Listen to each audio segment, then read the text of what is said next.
내란 동조 세력들은 그동안 저 김병주를 비롯해 박범계, 박선은, 부승찬 의원이 곽종근 전 특수전 사령관을 회유했다고 주장했습니다.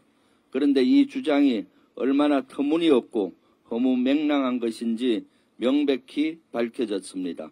곽 전 사령관을 회유하려 했던 자들은 다름 아닌 내란 동조 세력 자신들이었습니다.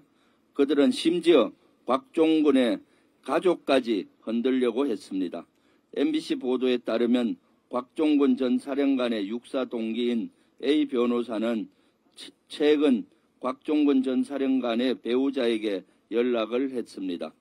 윤석열 대통령의 구속이 취소됐으니 헌법재판관들도 같은 결론을 내릴 것이라며 무료 변론까지 언급했습니다.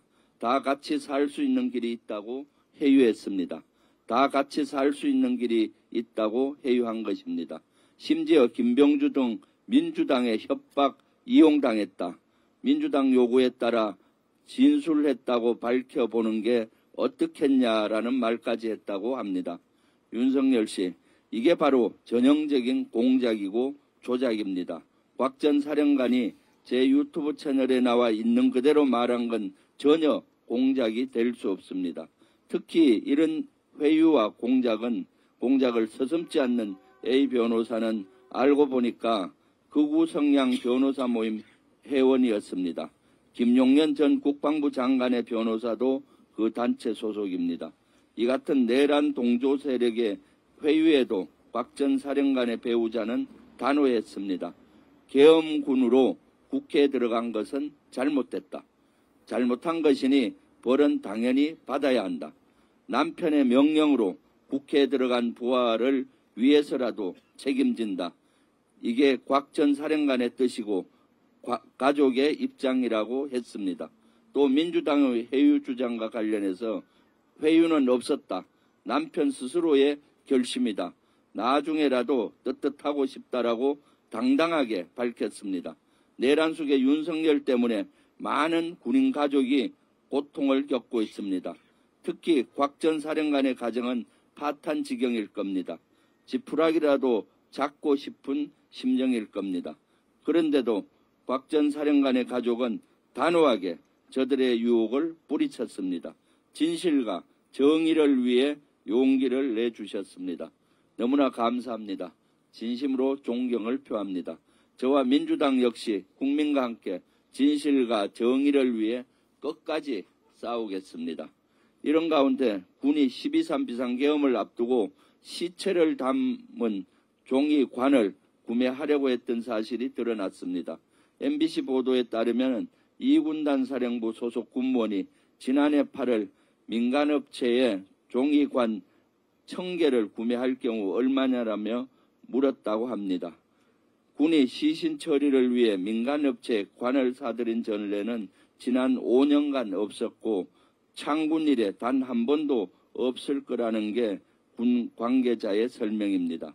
군에서 발생하는 연간 사망자는 평균 1000개도 되지 않습니다. 이 종이관 1000개를 구매를 물었던 이 군단은 노상원 수첩에 나오는 오음리에 있는 오음리에 702 특공연대가 있는데 그 관련된 부대이기도 합니다. 그런데 지작사령부 산하 2군단에만 1000여 구에 이르는 시신을 계획을 세운 것으로 보입니다. 게다가 육군은 지난해 12월 시신을 임시 보관한 영연백을 3000개 넘게 실제 구입했습니다. 평소 보유량의 2배를 육박합니다. 아주 특이한 사항입니다. 12.3 비상계엄 직후 대규모 시신 발생 가능성에 대비라도 한 겁니까? 노상원의 수첩 속 내용처럼 정치인과 언론인 등 무고한 시민을 수거해서 폭파, 격침, 이송 등 사고 처리를 정령하려고 했던 겁니까? 윤석열이 직무에 복귀하면 곧장 현실이 될 수도 있습니다. 생각만으로도 고통이 밀려옵니다. 헌법재판소가 결정을 미루면 국민을 괴롭히는 고통의 나무는 더욱 크게 자랍니다. 그만큼 고통의 뿌리가 더 깊이 박히는 겁니다. 끝으로 최상목 권한대행에게 경고합니다. 헌법재판소가 마은혁 후보자를 임명하라고 결정한 지 오늘로 20일째입니다. 헌재의 결정은 존중하는 게 아니라 따르는 겁니다.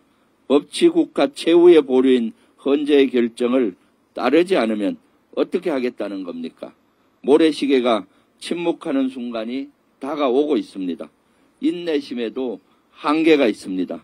지금이라도 당장 결단을 내리십시오. 이상입니다.